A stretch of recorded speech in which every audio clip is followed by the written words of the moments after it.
Македонија мора да донесе нов и подобар закон за следење на комуникациите, кој прецизно ќе дефинира кој се може да ги следи комуникациите, но и за да се избегнат злоупотребите кои имаат сериозни последици по општеството.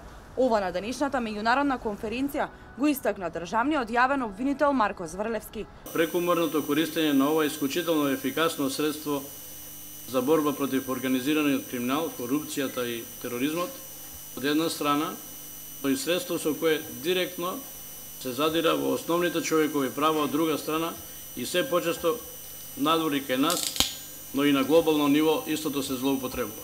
Председателот на Врховниот суд Јово Вангеловски посочи дека Македонија ги следи глобалните трендови во справување со организираниот криминал и на поле на реформата на казниното право усвои измени во насока на приближување на казнено-правниот систем до европските стандарди. Посебните истражни мерки дефинирани во новиот закон се целосно согласени со меѓународните стандарди и пракси во оваа област.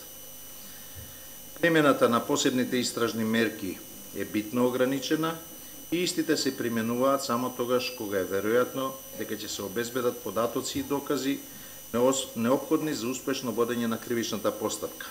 На денешната меѓународна конференција следење на комуникациите, законска рамка, искуства и улогата на јавниот обвинител учествуваа јавни обвинители од Албанија, Црна Гора, Косово, Хрватска, Русија, Турција, Бугарија и Словенија.